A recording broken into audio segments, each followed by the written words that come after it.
I am certain that most of you are already familiar with the absurd nonsense going on at Evergreen State College. A second Evergreen professor speaks out.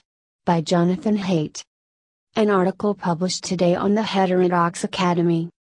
This blog post contains the text of an email sent out on June 1 by Mike Paros, a professor of biology and veterinary medicine at Evergreen State College. So far, Paros is the only faculty member at Evergreen who has spoken out publicly in support of Bret Weinstein.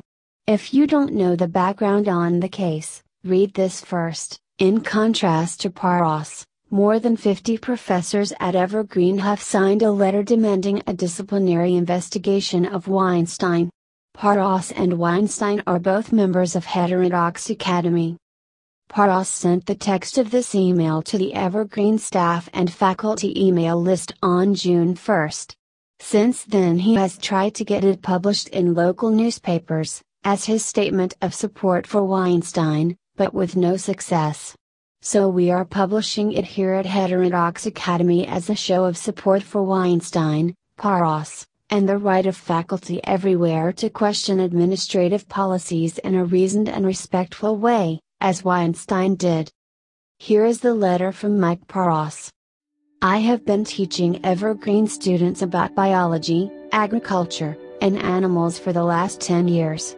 Before becoming a faculty member, I had a full-time large animal veterinary practice where I would spend my days traveling to farms in rural red counties of western Washington. The Evergreen State College has had a local reputation as a hippie college ever since it was founded in the mid-1960s as an alternative to traditional universities. Interdisciplinary 16-credit programs are often taught by multiple professors, and students receive written narrative assessments instead of grades. With a low student-to-faculty ratio of 25:1, Evergreen professors have the opportunity to learn collaboratively with students through critical inquiry around interesting questions. My most rewarding teaching experiences have been when my mostly left-leaning students have prompted me to examine my own views on controversial issues. I would like to think that students have also benefited from being exposed to the occasional redneck perspective in the classroom and on field trips.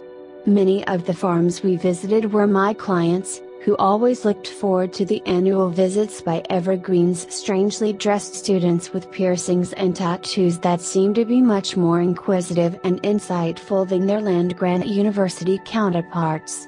There were definitely awkward moments, but the results of these cross-cultural exchanges were always the same: discussion and an appreciation for multiple perspectives that were previously unheard or misunderstood within their prospective community. I believe that I had found the antidote to the ever-increasing disease of polarization and identity politics that has been dividing our rural and urban populations. Now Evergreen has taken from me the medicine needed to cure the illness. Even worse, the college is now contributing to the vilification, paranoia and irrational rhetoric that fuels hatred and violence. The antidote has now become toxic. This is a story of how a Democrat-voting veterinarian working with mostly Republican livestock owners became a bigoted professor at a left-wing progressive liberal arts college. It is about a collection of professors that are so blinded by their advocacy, that they cannot fathom different viewpoints. It involves a newly appointed president who believes in ideological safe spaces, who endorsed a strategic equity plan that will hurt the very students it is trying to help. I recently met with a student who was angry that she was told to shut up at a student rally, based solely on the amount of pigment in her skin. She did not comply, and was called a racist. I asked her if this bothered her. She said, "No, because I am not racist." To the faculty, too afraid to speak out, I urge you to walk toward the fire. After all, if this brave student is a bigot, then I guess I am too. They are just words. You will not lose your job, but you might lose your dignity. The tale is about two men trying to save Evergreen. One is an absolute coward, Bridges, and the other is an ultimate hero, Weinstein. Two should be forced to resign. Weinstein reluctantly went on Fox News. Because no other news source would pick up his story. His excellent op-ed piece in the Wall Street Journal followed. Videos don't lie. Weinstein's logic prevailed, and cognitive dissonance set in amongst Evergreen faculty. This was the first time that I found out that those who watch Tucker Carlson are the alt-right. I should probably tell my family. Objections were made about whether Weinstein had mischaracterized day of absence, day of presence as forcing white students off campus. He didn't, but why would this detail negate everything else that Weinstein wrote? When one is confronted with truths that contradict closely held beliefs, the mind begins to make outlandish rationalizations. The faculty email response will someday be used in psychology textbooks as a case study in group thinking. Then our college president saw his opportunity.